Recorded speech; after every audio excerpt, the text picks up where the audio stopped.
아까도 얘기했어. 새, 봉황새, 봉황새. 봉황새는 원래 어떤 존재야, 얘들아? 그냥 있지, 봉황새는. 그냥 새는 있는 거고, 그냥 우는 거야. 그런데 지금 내가 울고 싶으니까 새가 우는 거, 봉황새가 우는 거에 감정이입을 했네. 그지? 그럼 우리는 이러한 대상을 뭐라고 부르는지 압니까? 객관적 삼각물이라고 부릅니다. 밖에서 배웠습니까? 안 배웠으면 알아주세요.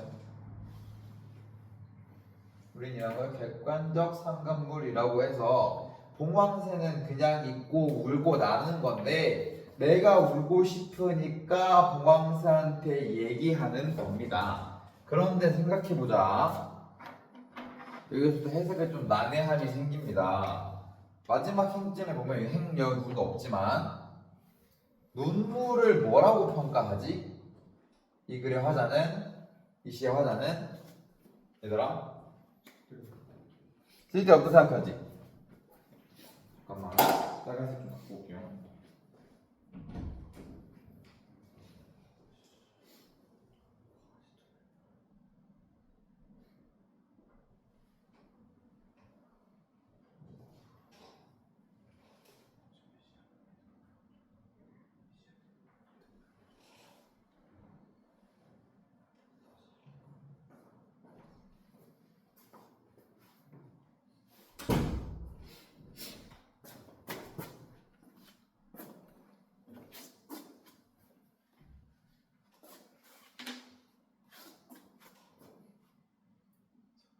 처음 눈물을 언급한 게 뭐였냐면 이 눈물은 분명 쓸모없다 그랬다. 맞아 얘들아? 눈물은 쓸모없어. 지금 화자의 생각에는 눈물이 소용이 없다는 걸 알아. 쓸모없다는 걸 아는데 봉황새 보고 울래. 그치? 봉황새한테는 보면 울어라라고 하고 있어. 상황이 어떻습니까, 여러분? 지금 말하고자 하는 바가 맞아? 말이? 안 맞지? 울지 않아야 하지만 울겠다고 이야기하지. 우리 이런 걸 뭐라고 얘기합니까, 여러분? 그렇지. 역설법이 두드러지네요. 이해할 수 있겠습니까? 이시 어려운 거 없습니까?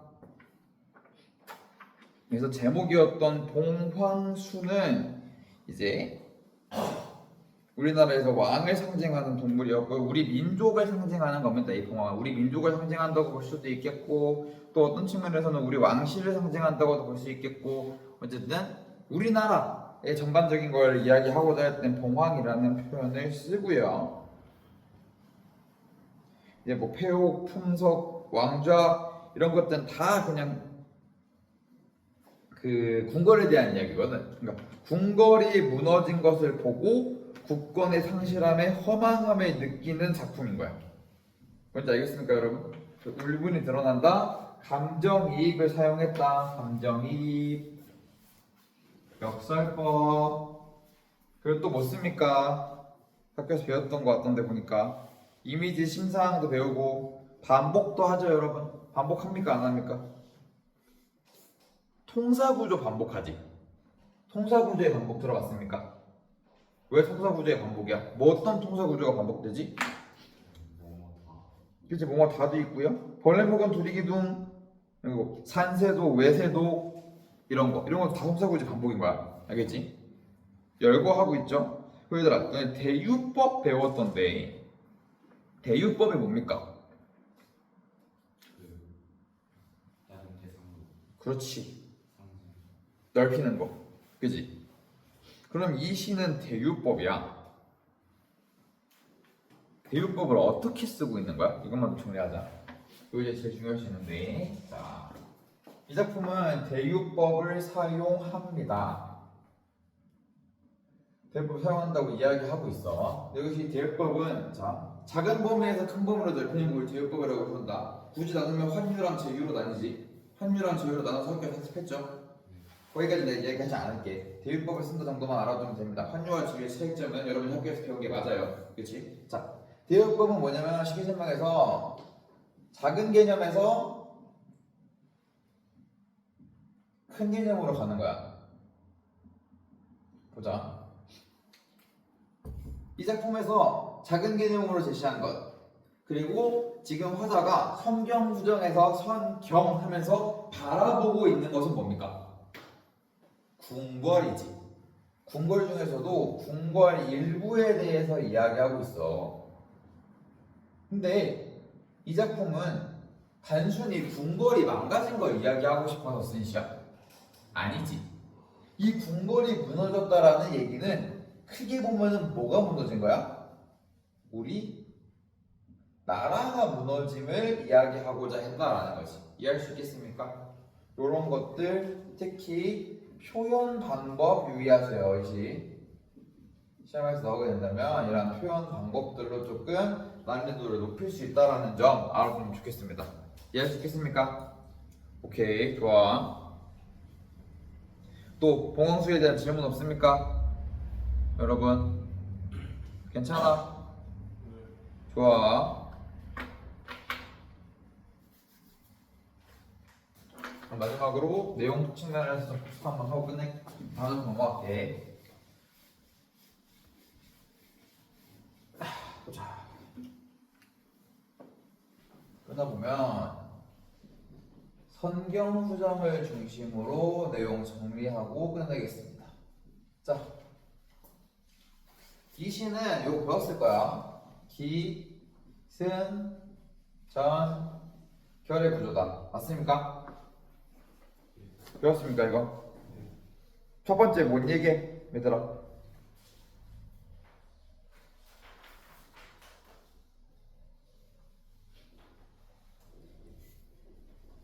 쾌락하는 고공 얘기하죠. 맞아? 일단 교과서식 표현으로 해볼게. 현지 구성이 이렇게 될 거기 때문에 쾌락한 고공에 대해서 바라보고 있습니다. 아직 뭐야? 선경이야 선경. 그리고 궁궐 모습 더 보여주지. 맞아 얘들아? 선경이지. 여기서 궁궐 모습 어떤 거 많이 나옵니까? 옥좌 묘사했습니다. 그지? 거미줄 친 옥좌. 맞아 얘들아? 이걸 통해서 망국의 허망감을 보여주려고 했어. 아직까지 선경이야. 아직까지 선경이야. 그리고 후점으로 이어집니다. 어떤 부분을 기점으로 후점으로 이어진다 그랬어? 내가 그 단어로 한번 쪼갰지? 봉황이 울었다라는 말을 통해서. 그지?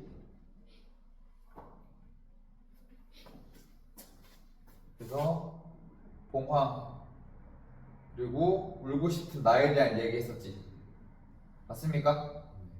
이때 하면서 이거 하면서 무슨 얘기했어? 감정이입 얘기했지. 맞습니까? 이렇게 기승전결 나눌 수 있겠어요 얘들아? 그래서 선경 후정으로 이어지는 방식 이해할 수 있겠습니까? 그지? 이렇게 봐야 돼. 기승전결로 나눌 수 있는 이유는 뭐냐? 해당 시는 산문시이기 때문이다. 부분을 충분히 소설처럼 구별할 수 있다라는 겁니다. 오케이? 괜찮아? 오케이, 다음 시 넘어갑시다.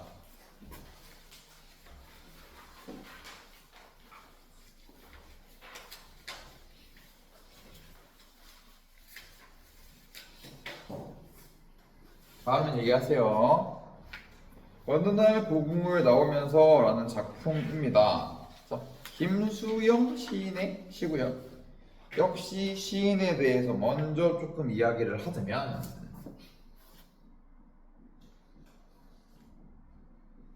이제 1960년대 많은 작품을 썼던 작가고요. 어떤 시인이라고 많이 알려져 있냐면 여러분도 배웠을지 모르겠습니다. 참여 시인이라는 말 들어봤습니까? 참여 시인 그리고 저항 시인입니다. 왜 참여 시인이고 저항 시인이냐? 이때 일어났던 4.19 혁명 이후에 나왔던 작품들이 굉장히 좀 현실 비판적인 작품이고요. 꼭 이것뿐만이 아니라 김수영 시인은 원래 모더니즘 작가였어요. 모더니즘. 모더니즘이 뭘 것 같아? 생각해봐.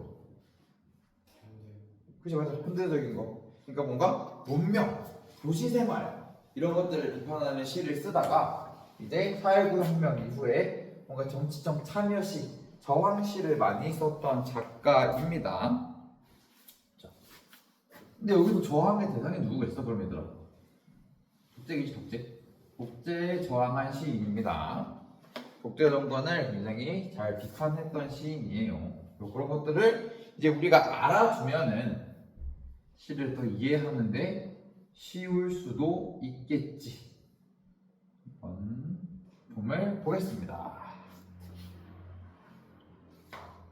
왜 나는 조그만 일에 분개하는가? 뭔가 지금 자기한테 스스로가 질문하지 얘들아. 너네 이걸 뭐라고 하는데 자조적이다라는 말 들어봤습니까?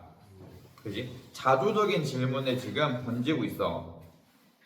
저 왕궁 대신에 왕궁의 음탕 대신에 50원짜리 갈비가 기름 덩어리만 나왔다고 분개하고. 자, 한번 비교해 봅시다. 얘들아, 왕궁이랑 갈비에 대해서 이야기하고 있어. 뭐가 더 큰 개념이야? 그치? 얘가 더 큰 개념이야. 얘는 작은 개념이라고. 근데 지금 화자는 왕궁의 음탕에는 화를 내고 있어, 안 내고 있어? 이건 이제 권력이지, 권력, 그지? 권력이 음탕이래, 그지? 그럼 무슨 권력이야? 부패 권력이지. 지금 화자는 부패 권력에 대해서는 관심을 주지 않아, 그지? 그건 모른대. 근데 50원짜리 갈비에 기름 덩어리만 나와서 어때? 분개했어. 근데 볼게, 정리할게. 이 갈비는 어떤 대상이냐면 얘들아 비본질적이야. 그리고 어떤 대상이냐면 얘는 굉장히 사소한 거야. 그렇지 않아 얘들아? 물론 새우도 갈비에 기름 덩어리만 나오면 화가 나긴 하지만 부패한 권력이 분노하는 거에 비하면 굉장히 사소한 일이지. 그지? 자, 옹졸하게. 자, 지금 이 시인은, 이 화자는 자기가 옹졸하다는 거야. 왕궁의 부패 권력이 아니라 자기가 지금 옹졸한 거야. 옹졸하고 분개하고 설렁탕집 돼지 주인년한테 욕을 하고 옹졸하게 욕을 하고. 누가? 내가 하고 있다고. 지금 내가 50원짜리 갈비에 기름 덩어리 나왔다고 분개하고 있고 설렁탕집 돼지 같은 주인년한테 욕을 하고 있대. 근데 얘들아 욕설을 쓰고 있다. 욕설의 사용을 통해 어떤 효과를 낼 수 있을까? 지금 화자는 계속해서 자기 자신을 자조적으로 보고 있다. 쉬운 말로 하자면 비판적으로 보고 있다. 맞나? 근데 여기서 화자가 주인년이라는 욕을 사용함으로써 본인 스스로의 권한을 더 낮추는 거야. 그러니까 화자는 자기가 스스로를 속된 인물이라고 생각할 수 있게끔 계속해서 말을 하는 겁니다. 알겠지? 지금 화자는 굉장히 속된 인물이라는 거야. 사소한 일에만 분개하는. 한번 정정당당하게 붙잡혀간 소설가를 위해. 여기부터 묶는다. 붙잡혀간 소설가를 위해 언론의 자유를 요구하고 월남 파병을 반대하는 자유를 이행하지 못하고 붙잡혀간 소설가와 언론의 자유를 요구하고 월남 파병에 반대하는 행위는 어떤 행위야 얘들아? 얘랑 반대지. 자, 이제 갈비랑 반대되는 것들이 나온다. 언론의 자유,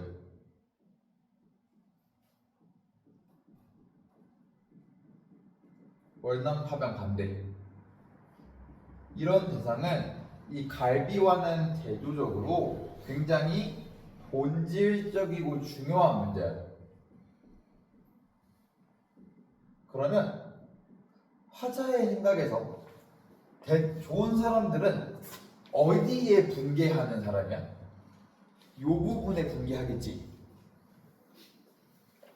자유를 이행하지 못하고 20원을 받으러 3번씩 4번씩 찾아오는 야경꾼들, 밤에 이렇게 보는 사람들이 말하는 겁니다. 그들만 증오하고 있는가? 근데 또 화자는 뭐에 분개하고 있냐면 여기를 못 보고 또 분개하고 있는 대상이 나와. 또 어디에 분개하는데?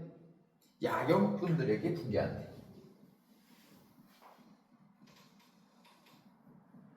지금 이거를 본질적으로 생각하고 이거를 맡고 있는 왕궁들에게 분개를 해야 되는데 얘네한테는 관심이 없고 50원짜리 갈비 거기 설렁탕집 주인 그리고 야경꾼들한테만 분개하고 있다라는 거야. 우린 이러한 행동을 뭐라고 부르냐면 얘들아 소시민적 태도라는 말을 하는데 들어본 적 있습니까? 네, 우선 지금부터 알아두면 됩니다. 소시민적인 건 뭐냐면 이 도시를 살아가고 있고 시대를 살아가고 있는데 뭔가 이 시대적인 부름에 크게 응답을 하거나 그런 게 아니라 그냥 자기의 하루하루만을 살아가는 사람을 소시민적 태도라고 합니다. 지금까지 보면은 어때? 이 나라는 인물은 화자는 뭔가 이러한 본질적인 것에 집중하지 못하고 행동하지 못해. 그지? 그냥 되게 소극적인 걸로도 볼 수 있어. 그러니까 중요한 일을 실천해내지 못해. 그러니까 뭐 이런 거 적어야겠네.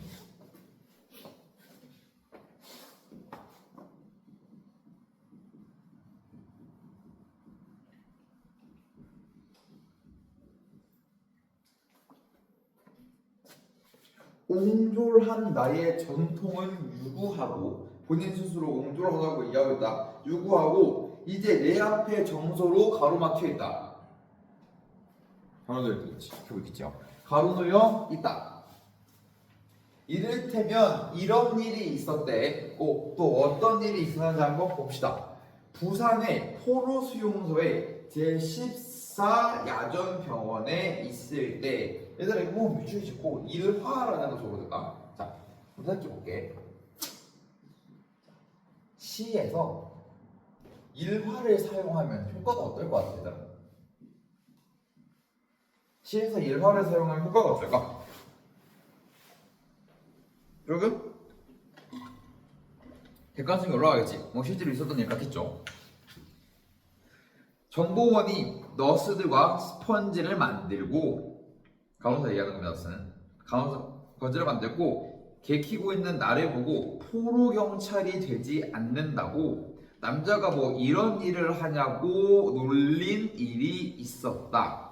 보니까 화자는 나는 원래 좀 옹졸한 인간이었어. 그런 거에 대한 예시를 물어준다면 포로 경찰 같은 야전병원이 전쟁 중에 설치되는 병원들을 얘기하는 거거든. 그러니까 그럼 이제 정보원들 입장에서는 남자가 돼서 포로 경찰이나 그런 전방에 나가는 일을 안 하고 간호사들이랑 스폰지나 거즈나 만들고 있냐는 거야. 이런 걸 통해서 원래 조금 유약한 사람인 걸 알 수 있어, 그지? 그 너스들 앞에서 그랬대. 그러니까 이 화자는 이 소시민적 태도가 갑자기 이렇게 된 게 아니라 원래 좀 유약하고 조금 옹졸한 그런 사람인 거야. 지금도 내가 반항하고 있는 것은 이 스펀지 만들기와 거즈 접고 있는 일과 조금도 다를 것이 없다. 포로 수용소 시절부터 옹졸한 삶을 살고 있었고 지금도 얘는 반항하고 있는 게 이런 스펀지 만들기, 거즈 만들기 같은 굉장히 사소하고 보잘것없는 일에 집중하고 있는 겁니다. 맞아 얘들아? 다들 왜 이렇게 피곤해하는 오늘? 조금만 집중해 봅시다. 그래서 개의 울음소리를 듣고 그 비명에 지고. 얘들아 어때? 개의 울음소리에 졌대? 지금 뭔가 조금 강력한 일이 생기면 반응 못하고 대응을 못해. 머리에 키도 안 마른 애놈의 추정에 진대. 여기도 대응 못하네. 이 사람은 그냥 무기력한 삶을 살고 있음을 우리는 알 수 있습니다. 떨어지는 은행나무 잎도 내가 밟고 가는 가시밭. 얘들아 은행나무 밟는다고 아픈가? 아니죠. 가시밭일 리가 없어. 근데 뭐 까놓고 말하면 은행나무 잎은 모르겠고 은행이 떨어지면은 그건 지뢰밭이긴 하다. 그치? 잘못 받으면 안 됩니다. 여튼 지금 이 사람은 본인 스스로가 굉장히 힘없고 무기력하고 옹졸함을 알고 있어. 모르고 이런 행동을 하는 게 아니야. 화자는 알고 있습니다.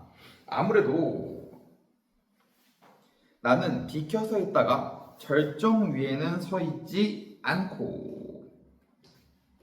얘들아 이거 어때? 서 있지 다음에 않고를 밑으로 내렸어. 이거 뭐라고 부르는지 압니까? 행갈이 들어갔습니까? 행갈이. 오케이.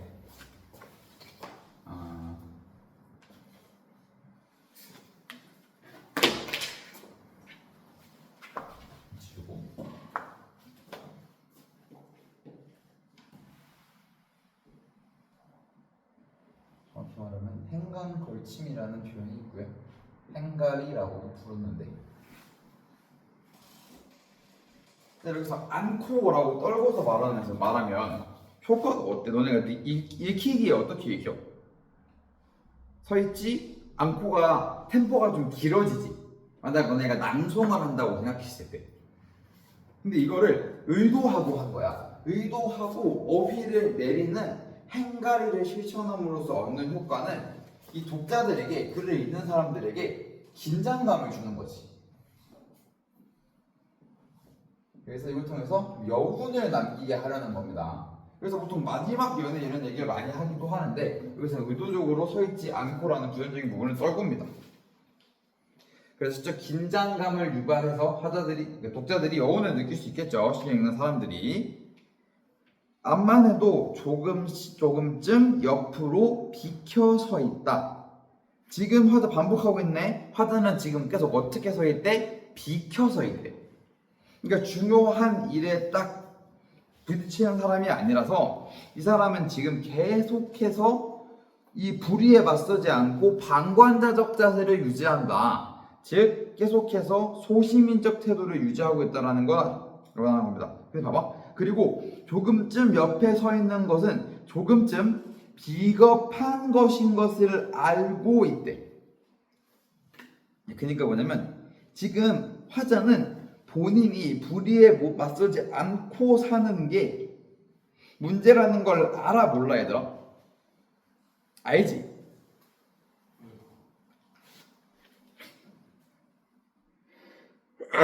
미안합니다.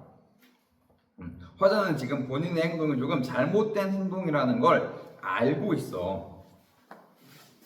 그러니까 이런 걸 기반으로 봤을 때 화자는 본질과 뭐랄까 비본질이라는 단어보다 조금 더 좋은 게 사소한 일 중에서 어디에 있지? 여기에 있고 절정보다는 옆에 비켜 있어. 그지? 이제 화자는 이 두 개를 선택한 사람이야. 화자는 이런 대조적인 걸 통해서 여기서 표현법 하나 나옵니다. 대조를 두 번 시키거든요. 그러면 대조를 통해서 화자 상태를 강조하고 있습니다. 그지? 근데 이 화자는 본인이 여기에 서 있는 것도 알고 있고, 본인이 여기에 있는 것도 알고 있고, 본인의 상황이, 그리고 본인이 여기에 있는 게 조금 비겁한 일이라는 것도 알고 있네. 이 말은 무엇인고 하니 화자는 어느 정도 반성하고 있다고도 생각할 수 있어. 그지?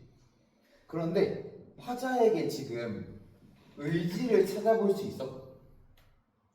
그지? 이거는 알 수 없어. 이게 조금 해석에 모호함이 있을 수 있는 건데 지금 화자는 개선 가능성을 딱히 보이고 있지 않아. 그지? 뭔가 개선하고자 하는 의지 없는 것 같아. 그치? 지금 우리가 읽은 부분까지는. 그렇지만 얘는 본인이 알고 있다는 점까지는 뭔가 의미를 가질 법하네. 그럼 넘어갑시다.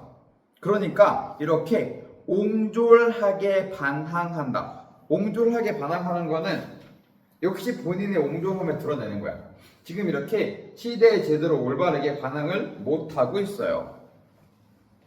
봐봐. 이발쟁이에게 땅 주인에겐 못하고, 이발쟁이에게 구청 직원에겐 못하고, 동해 직원에게도 못하고, 야경꾼에게 20원 때문에 10원 때문에 1원 때문에 우습지 않느냐 1원 때문에. 자, 이발쟁이는 어떤 사람이야? 이 시에서 약자, 힘이 없는 사람이야. 땅 주인은 힘 있어. 구청 직원도 땀 있는 사람이야. 힘 있는 사람이야. 동해 직원도 힘 있는 사람이야. 그래서 걔네한테는 못해. 근데 이발쟁이에게는 반항하고 야경꾼에게는 이거 우습지 않냐고 반항해. 그지? 지금 화자는 그래서 힘 없는 자들에게만 반항하고 있어. 아니, 반항하라고 하긴 했지만 힘 없는 사람들에게 반항하라고는 안 했지. 그러니까 지금 옹졸하게 반항하는 삶을 계속해서 살아온 거야. 아까 앞에서도 그랬잖아. 그 설렁탕집 주인한테 반항했잖아. 그지? 실제로 진짜 힘 있는 사람들에게는 반항하지 못하고 있다는 겁니다. 그러면서 얘기합니다.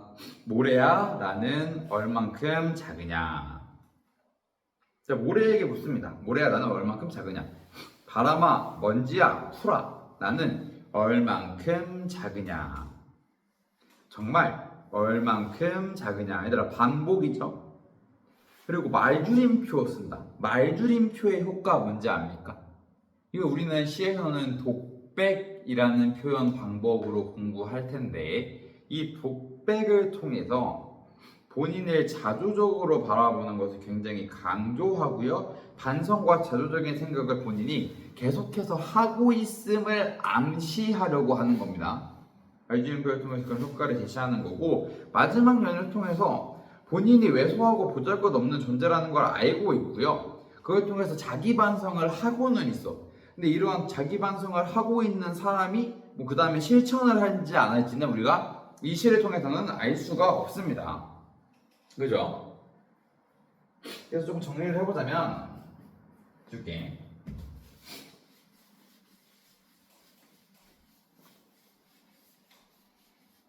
정리를 조금 해보자면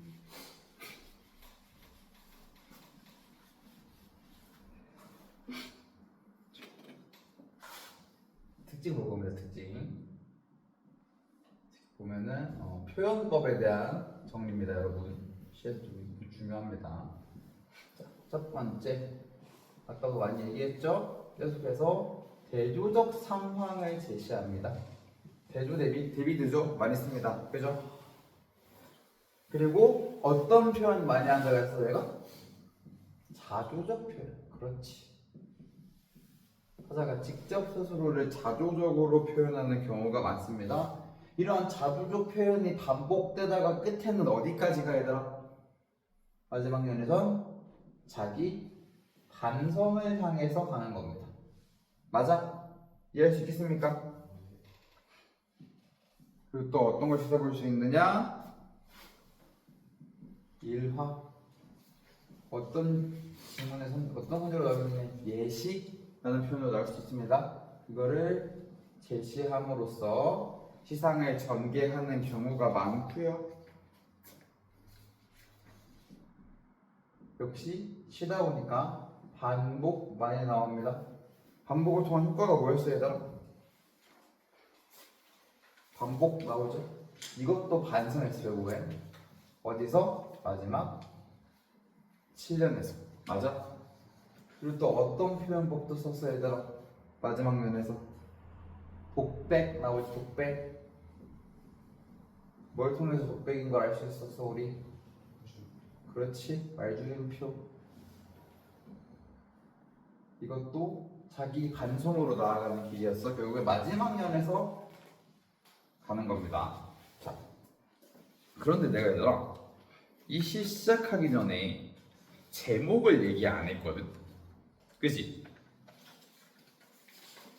난 보통 작품을 시작하면은 제목에 대한 이야기를 반드시 먼저 합니다. 왜 근데 이건 마지막에 했냐면 이제 갖다 붙일 겁니다.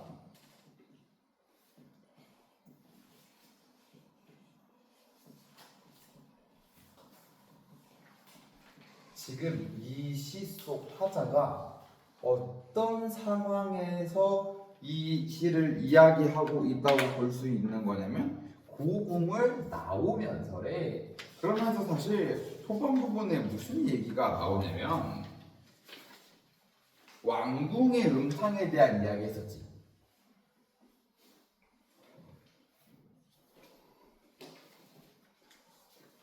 맞아요. 그래서 이런 공간에서 실제를 바라보지 못하는 거야. 자, 그럼 보자. 이 시에서 이 고궁은 어떤 의미를 담고 있지? 그지? 벼슬. 권력이지, 권력.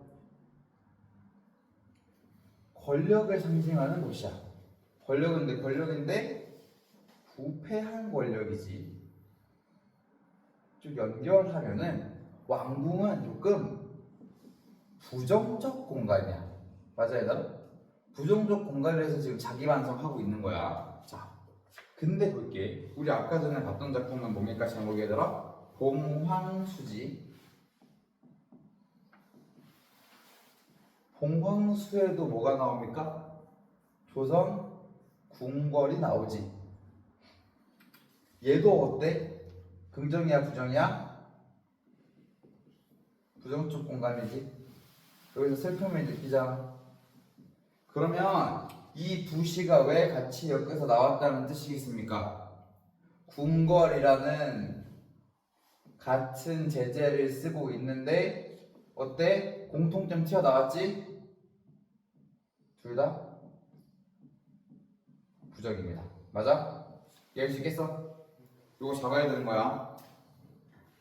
알겠지? 왜냐면 공을 나오면서는 이제 어쨌든 이렇게 보면 되고 김수영 씨의 특징인데 보통 저항시도 되게 아름다운 언어로 쓰는 분들이 있어. 시적 표현으로. 근데 어느 날 고궁을 나오면서는 어때 얘들아? 표현들이 좀 어때? 막 굳이 따지자면 시인의 언어 같지는 않지. 우리가 알고 있는 막 예쁜 단어를 쓰진 않잖아. 그치? 그래서 마지막으로 여기 보고 싶은 건데 뭐가 있냐면 김수영 시인은 일상적 언어를 이용해서 참여시를 쓰는 사람입니다. 그리고 일상적인 언어를 쓴 덕분에 뭐도 쓸 수 있었죠? 욕설을 사용할 수 있었죠? 욕설을 사용함으로써 자조성을 더 극대화할 수 있었어. 설렁탕집 주인에게 욕이나 하는 사람이 딱 좋아 보이진 않죠, 우리에게. 그지? 그런 본인의 자존성을 더 강조할 수 있었다. 이 일상적인 언어도 꽤나 중요한 부분이 될 수 있습니다. 이해할 수 있겠습니까? 문학과트 이해할 수 있겠어? 오케이. 질문 없습니까? 오케이. 그러면 독서 이어서 봅시다.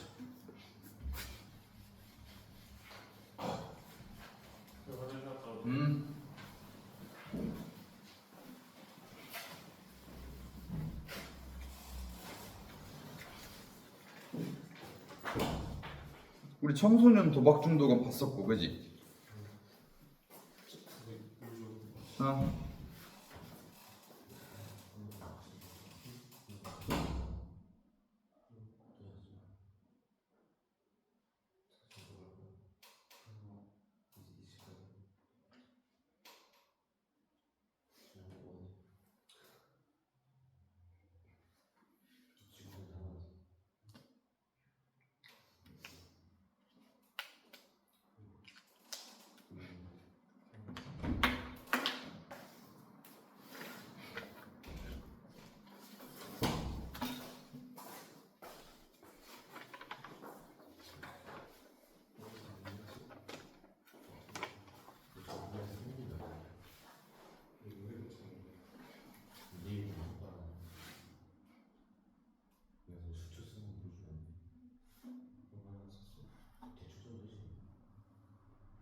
얘들아, 이 초콜릿 사랑에 대하여 이거는 중간 때 학원에서 했지? 했는데 또 시험에 나오는 거고. 그럼 이건 나중에 복습하는 차원에서 한 번 더 볼게. 지금 안 보고. 오케이? 이 페널티 킥도 중간한 곳에서 했던 거야? 이건 아니지. 이건 안 가져올게. 그럼 이거 봅시다. 다들 뭐 축구 좋아합니까? 확실히 없어? 잠깐만, 확실히 혹시 다 오면 체크하자. 있는지 없는지.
엄청 걸리겠는데? 나머지는 다 있습니까?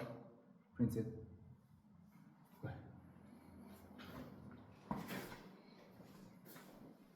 잠깐만 돌려주세요. 네. 페널티킥 제목만 하면 끝날 것 같긴 한데 느낌이. 프린트가 들고 왔습니까? 그리고 페널티킥 제목만 있습니까? 앞으로 다음 시간부터는 프린트 다 챙겨온다. 알지?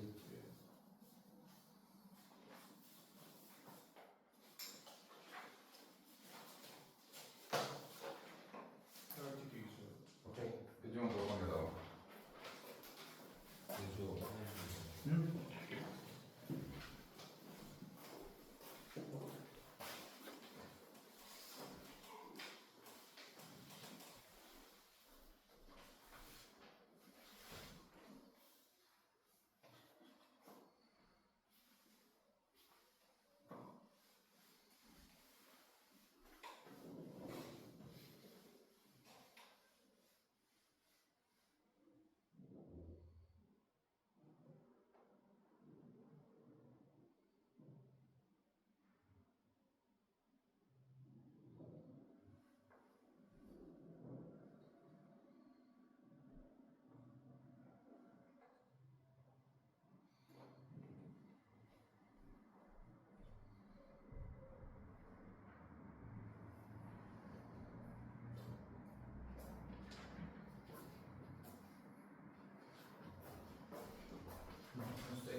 체육 심리 지문이네요. 페널티킥과 관련된 지문입니다. 그리고 축구 다들 좋아합니까? 해외 축구 같은 거 보는 사람 있습니까? 딱히 없는 것 같긴 한데. 때문에 또 해외 축구에 미쳐 살던 시절이 좀 있었는데 요새 잘 안 보고요. 그래서 지문을 봤는데 과학 지문이라고 하는 거 치고는 숫자가 너무 많이 나온다고 그러지? 많이 나온다 그러지? 그래서 이제 수치적인 측면들을 어떻게 봐야 하는가, 조건을 어떻게 깔아내야 하는가에 대해 조금 봐야 하는 지문입니다. 저는 요 지문까지 하면은 시간이 다 끝나지 않을까라는 생각이 듭니다. 일단 최대한 해봅시다. 제목이 페널티킥 골키퍼는 왜 먼저 움직이는가 라는 제목의 지문입니다. 얘들아, 제목이 질문으로 돼 있네. 그럼 지문에서는 무슨 이야기를 하고자 할까? 이 질문에 대한 답을 주겠죠. 궁금증을 유발하고 답을 주는 형태의 지문일 겁니다. 볼게요. 축구 경기에서 페널티킥만큼 극적인 순간은 드물다. 오케이, 제재가 페널티킥이라는 건 확실히 알 수 있겠네. 골문으로부터 11m 떨어진 지점에서 키커와 골키퍼가 1대1로 대결하는 이 상황은, 페널티킥은 단순해 보이지만 그 안에는 두 개가 있네. 복잡한 심리전과 과학적 원리가 얽혀 있다. 그럼 우리는 이 문장까지 읽었을 때는 두 개를 생각하면서 읽어야 돼. 페널티킥 순간에 복잡한 심리전이 벌어지는 거 하나, 그리고 과학적 원리에 대해서 하나. 그지? 두 개에 대해서 어떻게 지문에서 이야기하고 있는가를 생각하면서 읽어야 됩니다. 특히 흥미로운 점은 대부분의 골키퍼가 공이 차이기 전에 미리 한쪽 방향으로 날린다는 것이다. 이것이 정말 합리적인 선택일까? 질문하고 있네요. 이러한 판단이 옳은 판단인가에 대해서 이야기해 줄 거야, 지문에서. 먼저 페널티킥 상황의 물리적 조건을 살펴보자. 얘들아, 물리적 조건 봐봐. 물리적 조건은 과학적 원리와 복잡한 심리전이야. 그렇지? 과학적 원리지. 과학적 원리야. 프로 선수가 찬 축구공은 평균 시속 100km에서 130km로 날아간다. 반면 11m의 거리에서 시속 110km 날아오는 공이 골문에 도달하는데 걸리는 시간은 0.36초다. 오케이, 물리적 조건 까놓고 합니다.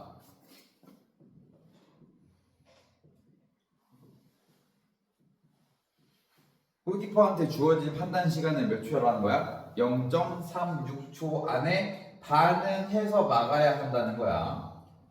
그런데 반면 인간의 반응 시간, 즉 시각 정보가 눈을 통해 들어와 뇌에서 처리되고 근육에 명령을 내려 실제 움직임이 시작되기까지의 시간은 0.2에서 0.3초. 볼게.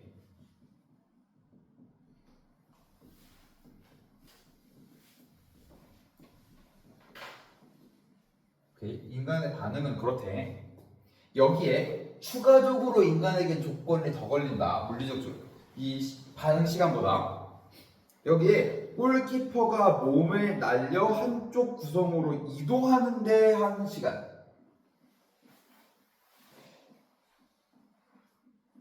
그러니까 인간은 이 이동 시간까지 포함해서 0.36초 안에 공을 막아야 되지.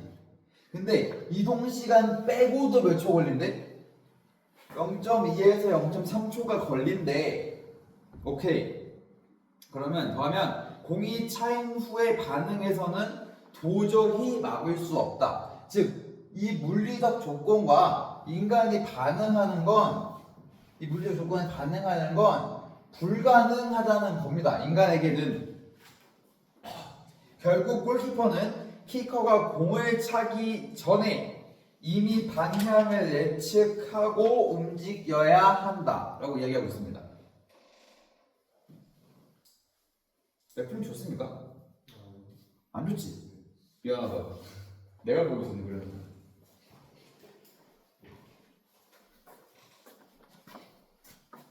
자, 잠깐만. 내가 꼭 복사를 한다는 거. 그거 안 주면 얘기를 해야지. 아, 그럼 봐야지.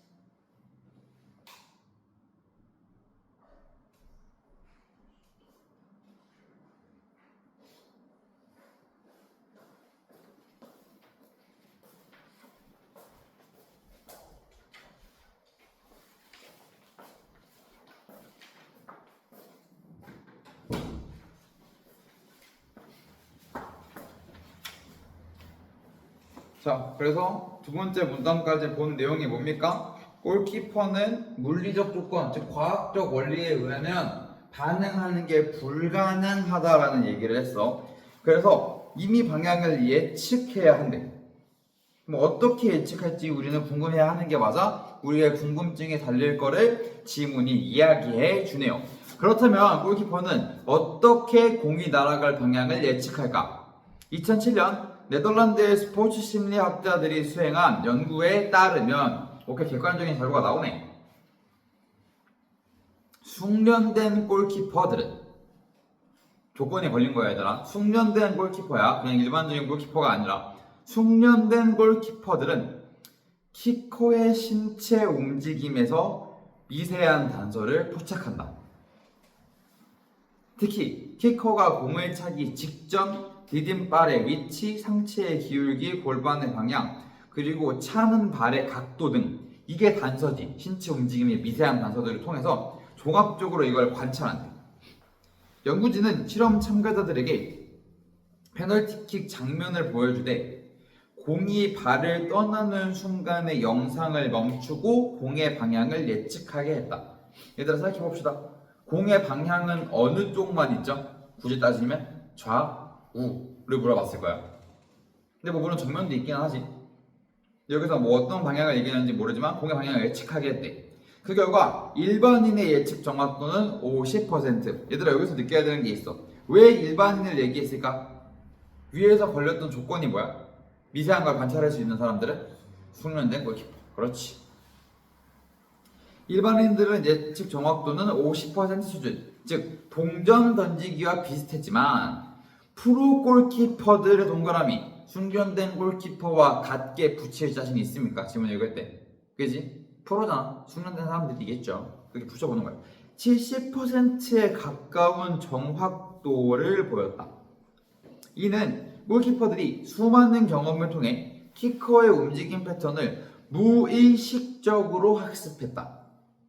그러니까 프로들은 숙련된 골키퍼들은 신체 움직임을 통해서 이미 학습이 끝난 거야. 그래서 얘네 이 미세한 움직임을 보고 뛴다는 거야. 공을 찰 때 보는 게 아니라 뛰는 게 아니라. 근데 물론 뭐 보고 뛰는 선수들이 있다고는 하지. 근데 봐봐. 이렇게 골키퍼들이 키커들의 움직임들을 분석했어. 그럼 키커들은 그대로 해줘야 돼? 아니지. 키커들도 페널티킥을 성공해야 될 거 아니야. 그래서 보니까 하지만 나옵니다. 하지만은 반대되는 얘기가 나와야 돼. 그럼 우리는 두 가지 생각할 수 있지. 학습에 대한 문제였나? 골키퍼들에 대한 얘기인데 반대 내용이 나오나? 아니면 골키퍼들이랑 주어 자체가 반대로 되는 키커들에 대한 얘기를 하냐? 두 개 얘기하는데 키커에 대한 얘기를 하네요. 하지만 키커 역시 가만히 있지 않는다. 상대 누구야? 골키퍼들이 자신의 습관을 분석한다는 것을 아는 키커는 이제 키커들도 알겠지. 의도적으로 신체 신호를 감추거나 거짓 신호를 보내려 한다. 그러니까 페이크 넣는 겁니다. 이제 예를 든데 이 지문도 예를 들어 설명을 하네요. 오른쪽으로 찰 것처럼 상체를 기울였다가 마지막 순간 왼쪽으로 방향을 바꾸는 식이다. 그러니까 키커들은 발에 공이 맞기 직전에 판단하고 뛴다 그랬지. 근데 그 미세의 찰나의 순간을 분석을 하고 뛰는 거잖아. 근데 그 순간에 키커들이 튼다는 거야. 그지? 키커들은 그 마지막 조건까지 칠 수 있거든. 왜? 물리적 조건으로 인간이 반응을 못한다는 건 누구한테 불가능하다는 얘기야. 골키퍼들이 반응이 불가능하다는 거야. 이 골키퍼들의 불가능하다는 것, 즉 물리적 조건에서 유리한 건 키커들은 무조건 물리적인 상황까지 가면 유리합니다. 인간이 반응을 못할 테니까. 그래서 그 상황을 조금이라도 더 만들기 위해서 이러한 패턴들을 바꾸기 시작하는 거지. 자, 지금까지 모두 다 물리적인 거였어. 그러면서 얘기합니다. 이러한 심리전은 보여 얘들아. 아까까지 물리적 조건에 대해서 얘기하다가 봐봐, 신체의 움직임을 분석하는 것도 과학에 가까웠을 거야. 그런데 이제 이거를 순간 트는 것부터 심리지. 그대로 차냐 트냐, 그지? 이제부터 아까 말했던 심리에 대한 이야기가 나옵니다. 복잡한 심리가 나오는 거야. 이러한 심리전은 게임 이론의 관점에서 분석할 수 있다. 오케이, 지금까지 물리적 조건 얘기했어. 이제부터 복잡한 심리전에 대해 이야기할 거야.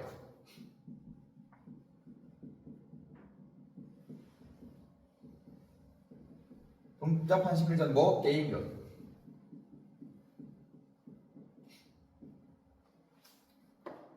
그게 게임 이론은 둘 이상의 행위자가 상대방의 선택을 고려하여 자신의 이익을 극대화하려 할 때 나타나는 전략적 상황을 수학적으로 분석하는 이론이다. 자, 이제 게임 이론의 페널티킥 상황을 반영해 볼게. 페널티킥 상황에서 키퍼와 골키퍼는 각각 상대방을 예측하며 자신의 선택을 결정한다. 자, 만약 걸렸다, if 걸렸다, 만약 번거라면 예시를 드는 거야. 게임 이론을 이해시키는 겁니다, 우리한테. 키커가 항상 오른쪽으로만 찬다면 골키퍼는 매번 오른쪽으로 움직여 막을 것이고, 여기까지 이해할 수 있지, 얘들아. 당연한 거야. 이를 아는 키커는 그럼 어느 쪽으로 차야 돼? 이제 왼쪽으로 차야지 나한테 이득이 오겠지. 그러나 골키퍼도 이를 예상하고 결국 둘 다, 키커와 골키퍼 둘 다 예측 불가능하게 행동하는 것이 최선의 전략이라는 겁니다. 우린 이런 걸 게임 이론이라고 부른대. 실제로 2003년 경제학자 이그나시오 팔라시오스 우에르타가 수행한 연구에서 흥미로운 결과가 나왔다. 흥미로운 결과에 네모치고 앞으로 나온 결과들이 흥미로운 내용일 거라는 겁니다. 자, 독서에서 얘들아 흥미로운이라는 어휘가 나왔을 때 조금 주목할 필요가 있는데, 자, 흥미롭다라는 건 어떤 뜻이야? 단어 그 자체의 뜻을 생각해보면 왜 흥미로울까? 우리가 어떤 게 흥미로울 때가 있잖아, 살면서. 너는 언제 흥미롭니? 내가 뭔가 예상치 못한 상황에 흥미롭지 않아? 예상한 대로 흘러가는 것보다? 그 말은 뭐냐면 독서에서 흥미로운이라는 단어를 쓴다면 결과나 조사에 의해서 뭔가 우리가 상식적으로 판단하기 어렵거나 지문에서 지금까지 전달한 상식과 조금 다른 이야기가 나올 가능성이 있다고 지문을 읽어주면 뒤에 갖다 붙여 읽기 쉽다라는 거지. 알겠지 얘들아? 내가 항상 말하는 붙여 읽기가 여기서 이렇게 나오는 겁니다. 그는 1400개 이상의 페널티 킥을 분석했는데 프로 선수들의 슈팅 방향 선택이 거의 완벽하게 무작위에 가깝다. 우리는 뭔가 수치로 나올 것 같았지. 오른쪽 몇 퍼, 왼쪽 몇 퍼. 근데 그게 아니라 완벽하게 무작위에 가깝대. 완벽하게 무작위에 가깝다는 건 얘들아 예측이 가능하다는 거야, 불가능하다는 거야? 위에 말이랑 붙여 읽으면? 그렇지, 예측이 불가능하다는 거지 이제. 즉 이전에 어느 쪽으로 찾는지와 상관없이 다음 슈팅의 방향을 예측할 수 없다는 것이다. 우리가 여기서 완벽하게 무작위까지 읽었을 때 내가 말한 대로 너네가 생각하면서 읽었으면 그 뒤에 예측할 수 없다는 것이다 라는 문장이 나왔을 때 환영하고 가야지. 그래서 내가 생각하면서 이거란 말을 하는 겁니다. 이는 선수들이 의식적이든 무의식적이든 게임 이론의 혼합 전략 균형을 실행하고 있음을 보여준다. 또 모르는 거 나왔다. 혼합 전략 균형. 그게 뭔대로 가야 된다. 게임 이론에서 혼합 전략 균형.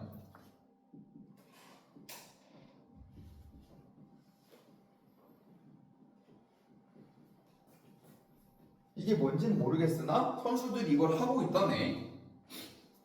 혼합 전략 균형이란 각 선택지에 일정한 확률로 무작위 선택하게 함으로써 상대방이 자신의 행동을 예측하지 못하게 만드는 전략적 균형 상태를 의미한대.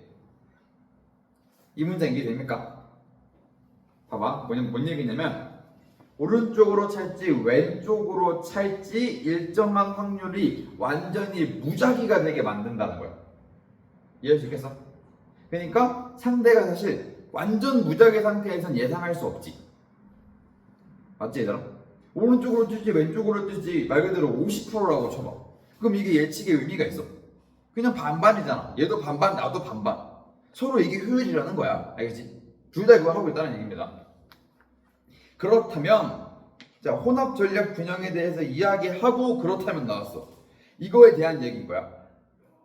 아니면 이거에 반박하거나 그렇다면 요건 영향 그런 겁니다. 그렇다면 골키퍼는 가만히 서서 공이 날아오는 방향을 본 후 반응하는 건 어떨까? 자, 이 문장 찍히자마자 얘들아 동그라미 치고 이게 다시 생각나야지. 보고 하는 거 안 된다며. 그지?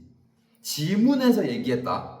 우리가 상식적으로 안 된다고 생각했던 게 아니라 지문에서 첫 번째, 두 번째 지문에서 불가능하다고 했잖아. 근데 이 얘기를 또 하네. 그치? 그럼 뭔가 이게 더 효율적일 수도 있지 않을까? 라는 누군가가 의문을 제기한 거야. 이어서 볼게. 물리적으로 불가능하지만 또 알려주네. 물리적으로 불가능하지만 하지만이야 얘들아. 하지만 그럼 무슨 얘기가 나와야 돼? 뭔가 다른 내용이 나올 수도 있다라는 거지. 얘기합니다. 2010년 한 연구팀이 흥미로운 발견, 또 흥미로운이네. 우리가 앞에서 말했던 거랑 반대되는 이야기가 나올 수 있다고 계속 말해주고 있어. 그들은 311개의 페널티킥 영상을 분석한 결과 골키퍼가 가운데에 그대로 서 있었다면 막을 수 있던 슈팅이 전체의 33%, 약 3분의 1이라는 거지.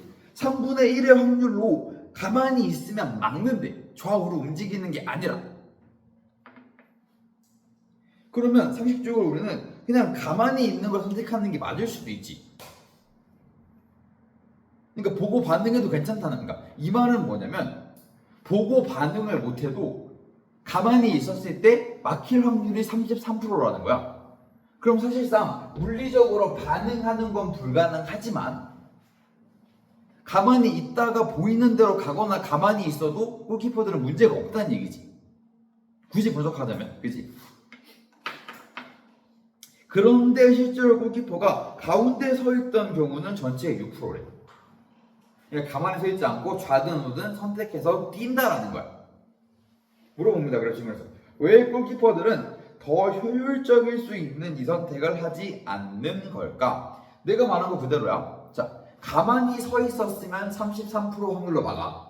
그치? 근데 가만히 서 있다가 뛰는 걸 보고 미리 뛰는 게 아니라 좌우로 뛰는 걸 가만히 보고 있다가 반응해서 막을 확률도 있지. 가만히 서 있다가 막을 확률도 있지. 그러니까 뛰는 것보다는 가만히 서 있던 게 더 효율적이라는 거야. 근데 이걸 골키퍼들이 안 한대. 왜? 이는 심리학에서 말하는 다시 심리학으로 들어옵니다. 지문 알겠어 얘들아? 물리와 심리적인 거에서 계속 왔다 갔다 하는 거야. 그래서 숫자랑 심리학이 계속 같이 나오는 겁니다. 반복적으로. 이는 심리학에서 말하는 행위 편향과 관련이 있다. 행위 편향이 또 뭔데?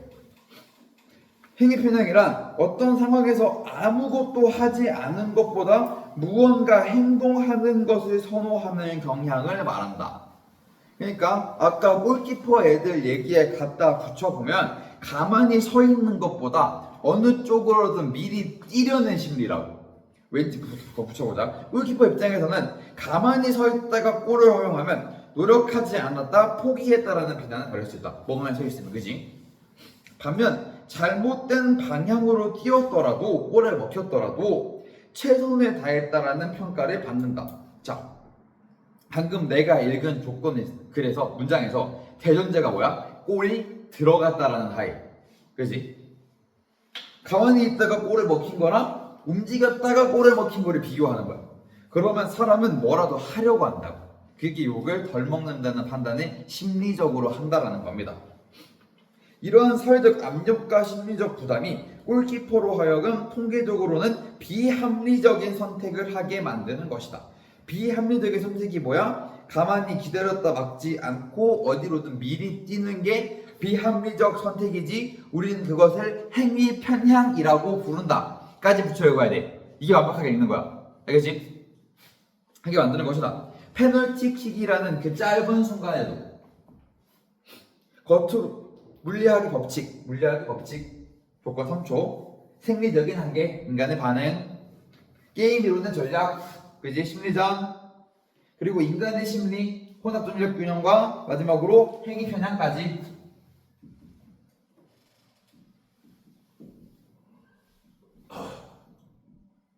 행위 편향까지 복잡하게 얽혀 있다. 겉으로는 단순해 보이는 이 대결이, 이 페널티킥이 실은 인간 행동을 이해하는 흥미로운 창구가 되는 이유이다. 이해됩니까? 이렇게 이해해야 되는 거야. 알겠지? 각각의 조건이 무엇을 얘기하고자 하는지, 무엇과 붙여 읽어야 하는지를 내가 납득시켜 준 겁니다. 자, 모의고사 지문보다 지문 내용은 어렵지 않아, 그지? 사실 냅다 드립다 읽어서 풀려면 너네 풀 수 있다, 시험장에서도, 그지? 이 정도 지문은 엄청 어렵게 낼 수가 없어. 모의고사보다 쉽습니다, 지문 자체는. 근데 내가 계속 이렇게 붙여서 읽는 이유는 이렇게 너네가 이해해 두라는 거야, 시험장에 가기 전에. 그럼 우리는 시험장 가서 중간 기말고사 치러 가서 시간이 줄일 수 있잖아, 그지? 내가 봐서는 선생님께서 지문을 많이 내셔서 난이도를 올릴 것 같거든. 그렇지 않습니까? 뭔가 느낌이 지문량이 많을 것 같은데 지금 범위가 많잖아, 너네. 적지 않잖아, 이 지문 단순 양으로만 치면은. 그래서 그런 걸 조금 고려하면서 너네가 좀 읽을 때 단순히 정보 전달만 얻으려고 하지 말고 이 문장들이 어떻게 유기적으로 연결되어 있는가를 조금 고려하면서 읽자, 이런 겁니다. 알겠죠? 이해하시겠습니까? 질문 없습니까 오늘? 오케이, 시간이 조금 애매하게 남아서 질문 없나? 문학이든 독서든 없어? 시간이 조금 애매하게 남아서 오늘 여기까지 하겠습니다.